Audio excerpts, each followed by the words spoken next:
un honneur pour moi, c'est un honneur pour les avocats burundais. C'est aussi un honneur pour notre patrie d'accueillir de nombreux visiteurs en provenance des pays de l'East Africa, de l'Afrique de l'Est.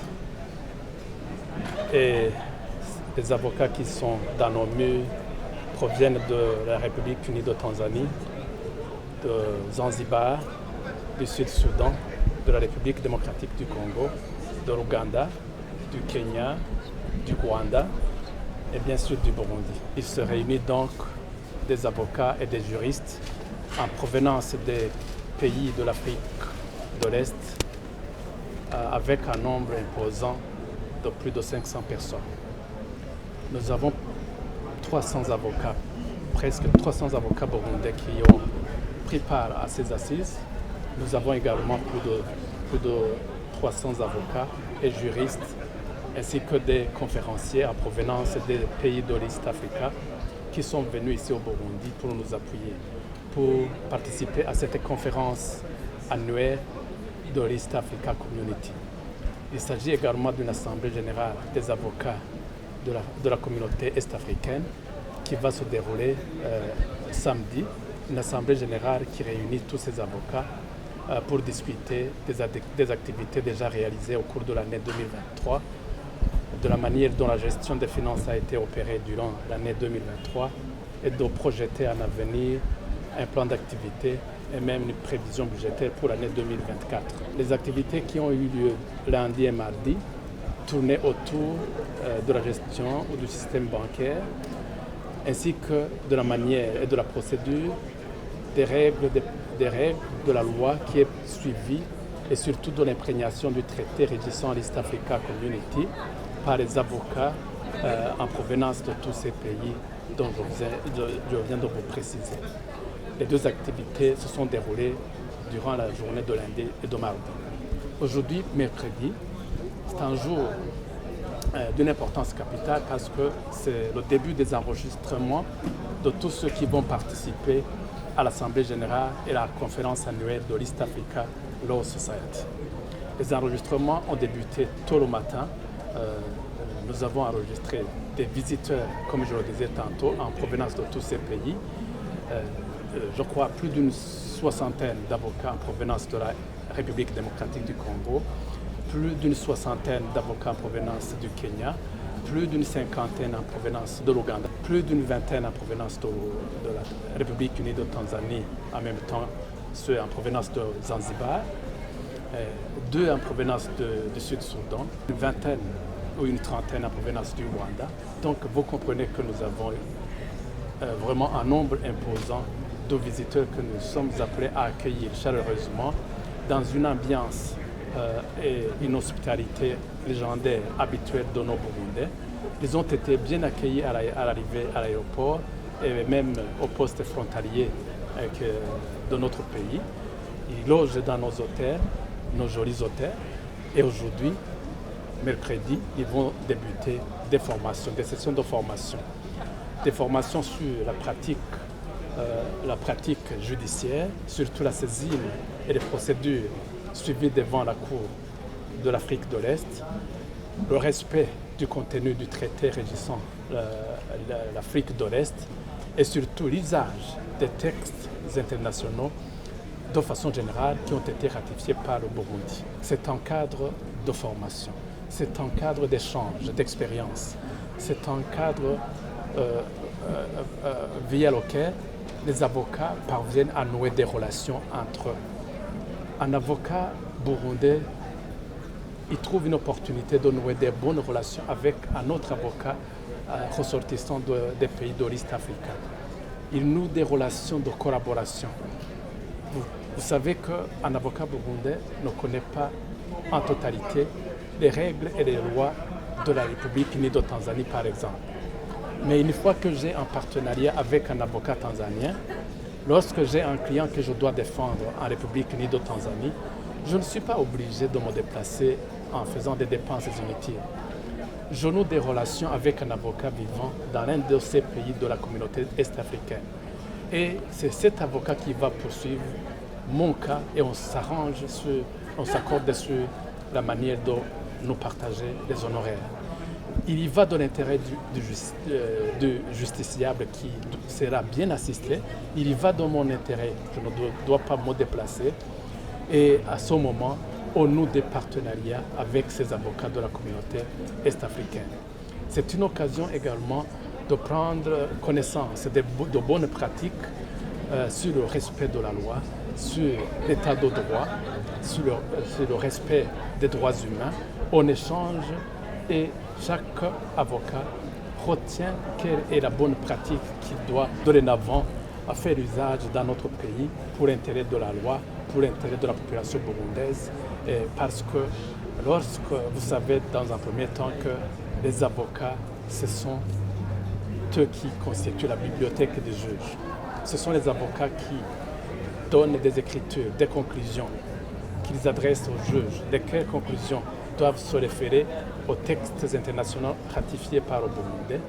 Et le juge est dans l'obligation de faire un choix, un triage entre les écritures produites par les avocats des deux parties au procès, quitte à ce qu'ils puissent trouver quels arguments valables, quelles motivations adéquates pour rendre une décision qui respecte la loi et qui départage les parties dans le strict respect des règles de procédure et des règles de fond. Au cours de ces échanges, on va également parler de bonnes pratiques. Comment est-ce que dans tel pays, ils parviennent à lutter contre la corruption? Comment dans tel pays, ils parviennent à avoir des juges réellement indépendants? Comment est-ce qu'ils parviennent à avoir des décisions judiciaires inattaquables devant d'autres instances? C'est ça qui va nous occuper durant toute cette semaine. On va essayer d'échanger sur les bonnes pratiques, quitte à ce que les avocats burundais puissent venir à leur tour les mettre en pratique dans notre pays. On a tenu à convier à ces formations des avocats de l'État, certains magistrats également, pour que, ensemble avec les avocats, ensemble avec les autres juges, avec des formations dispensées par des hommes très expérimentés dans la pratique du droit, des hommes expérimentés dans les procédures judiciaires dans d'autres pays, comment est-ce qu'on peut respecter la loi, comment est-ce qu'on peut lutter contre la corruption, comment est-ce qu'on peut avoir un juge réellement indépendant, ce qui contribue à une bonne image d'une nation, ce qui évite également des procès inutiles et souvent honteux devant des instances internationales. Voilà l'objectif qui est poursuivi au cours de ces formations qui vont être dispensées à l'endroit des avocats. Nous n'avons pas oublié nos partenaires, les juristes qui défendent les intérêts des sociétés de la place du Burundi, les avocats de l'État, ainsi que les banquiers de façon générale et d'autres sociétés privées. Ils ont pris part à ces formations pour qu'à leur tour également, ils acquièrent des expériences des autres pays en matière du respect des règles de procédure et même de bonne gestion des finances et des fonds des banques et des garanties qui doivent être octroyées aux banques, oui, par les demandeurs de crédit. Nous avons donc ces personnes qui sont intéressées par le droit. Nous avons voulu à ce que tout le monde y participe pour que chacun y trouve son compte et que demain, il n'y ait pas une personne qui dise « je n'ai pas connaissance de cette matière ». Même les avocats qui n'ont pas pris part à ces assises auront un feedback. Nous allons leur donner les outils de formation que nous avons obtenus, quitte à ce qu'à leur tour, ils puissent s'imprégner de toute la matière qu'on aura apprise durant cette semaine. Voilà. Ça, c'était les deux premiers jours. Aujourd'hui, on a fait l'enregistrement de nos visiteurs. On va également poursuivre les formations. Je vous ai dit qu'il y a plus d'une centaine de formateurs venus de l'étranger et même des formateurs burundais qui vont dispenser des matières en rapport avec le droit pour que nous nous imprégnions du thème qui a été retenu en une seule région, un seul peuple, le rôle de la profession juridique, de la profession d'avocat dans l'intégration effective de la sous-région de la communauté est-africaine. On va poursuivre la formation aujourd'hui. Il y a une autre formation qui est en train d'être dispensée à Kiriri-Garden et qui s'intéresse surtout à la gestion des cabinets d'avocats. Une bonne équipe est à cet endroit également pour suivre cette formation. Demain, on va également poursuivre d'autres thématiques qui ont été identifiées et qui collent bien avec ce que nous avons besoin pour que le droit soit respecté, pour qu'il y ait une bonne justice dans nos pays respectifs, pour que les différents textes internationaux soient connus de tout le monde, afin que demain, on puisse avoir une justice qui est fiable et qui se conforme aux différents textes de loi d'usage dans la sous-région. C'est pour les avocats uniquement.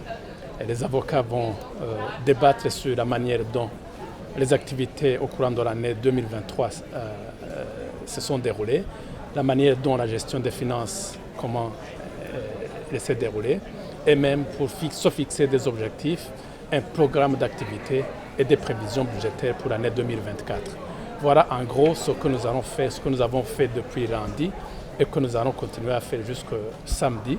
Et nous avons bien accueilli, à la grande satisfaction de nos visiteurs, qui ont bien apprécié d'abord le lieu où se déroule la conférence annuelle, ainsi que l'Assemblée générale des avocats de l'East Africa, ainsi que dans différents hôtels de notre pays. Je dois vous préciser que ça a été une lutte acharnée pour obtenir que ces assises aient lieu ici au Burundi. Chaque pays voudrait que ces activités se déroulent chez soi. Et nous avons fait une lutte acharnée jusqu'à obtenir cette chance, cette faveur, raison pour laquelle je dis que je suis tellement fier. Je suis tellement fier que cette activité se déroule ici au Burundi. Il y va de l'intérêt de notre barreau, de nos deux barreaux, barreau de Gitega et de Bujumbura. Il y va de l'intérêt de la République du Burundi.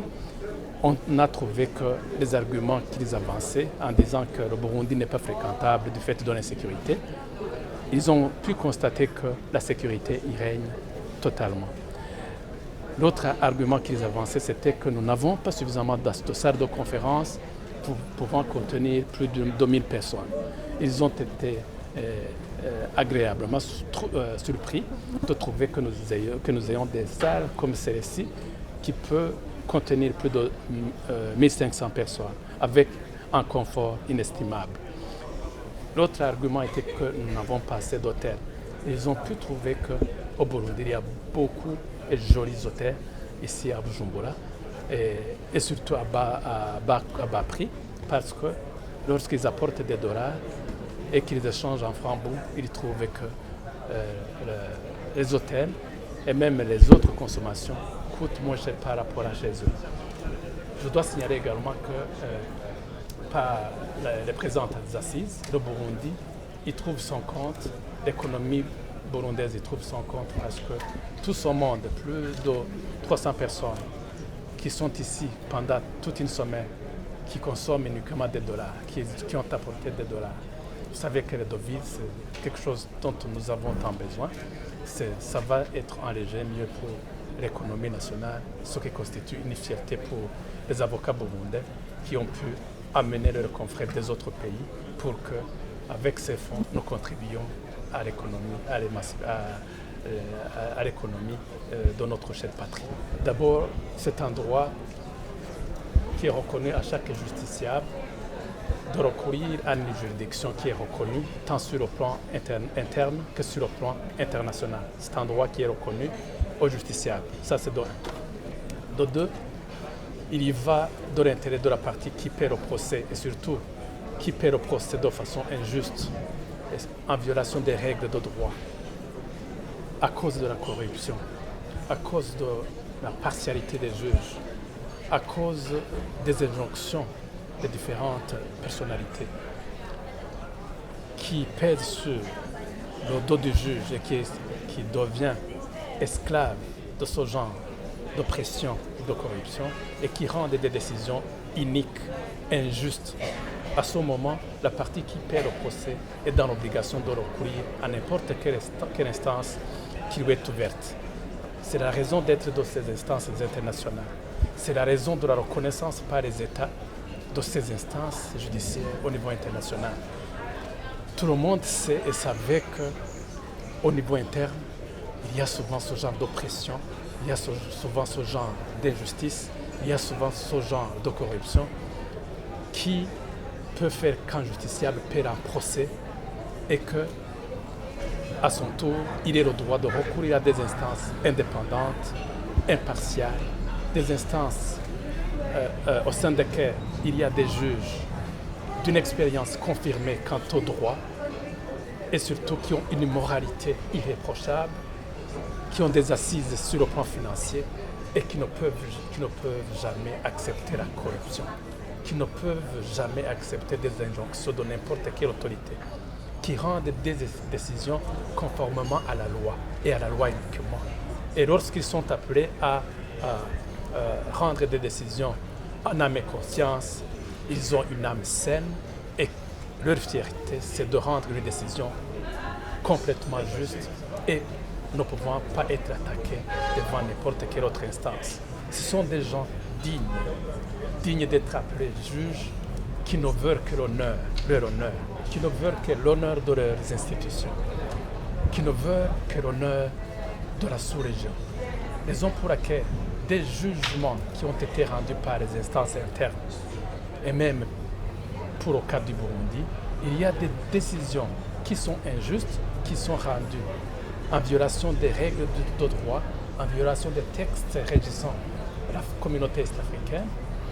Lorsqu'ils sont appelés à être portés devant la Cour africaine de justice, la plupart des fois, ces décisions sont réformées, sont modifiées complètement, parce qu'ils ne se sont pas conformés au texte régissant la communauté est-africaine. Qu'aucun Burundais, qu'aucune autorité, puissante soit-elle,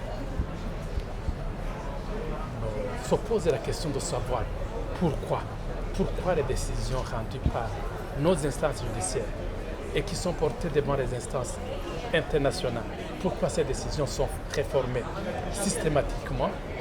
La question n'est pas de se poser pourquoi ces instances réforment nos décisions. La question primordiale, c'est de savoir comment est-ce que nos juges rendent les décisions. Est-ce qu'ils se conforment à la loi burundaise? Est-ce qu'ils se conforment à la loi régissant la communauté est-africaine? Est-ce que le traité de l'East Africa est respecté?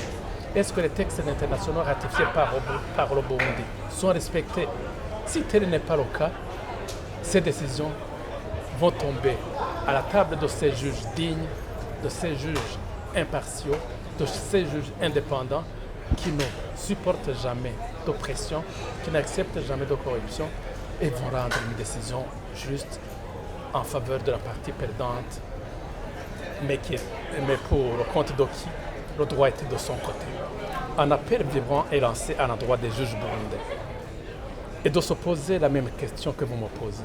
Pourquoi ces décisions sont réformées?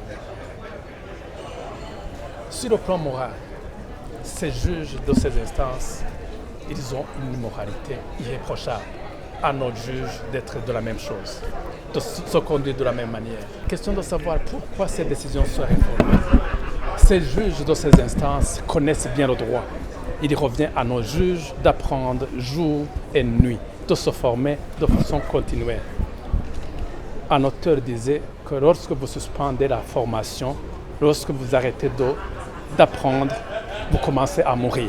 Ces juges, tout comme nos avocats, doivent refuser de mourir sur le plan moral et intellectuel et commencer à se former et avoir une moralité irréprochable et de rompre avec les pratiques de la corruption et surtout de refuser n'importe quelle injonction et provenant de n'importe quelle autorité qui soit de nature à influencer une décision inique et injuste. C'est ça l'appel que je lance à nos juges. Il y va de leur dignité, il y va de la dignité de notre patrie et c'est ça que nous aurons fait comme contribution à l'endroit de notre patrie et de notre population pour éviter que des procès injustes, des procès inutiles, des procès honteux aillent devant ces instances internationales juste pour être modifiés parce que dès le départ, ce sont des décisions injustes et qui sont rendues en violation des règles de procédure et de fond.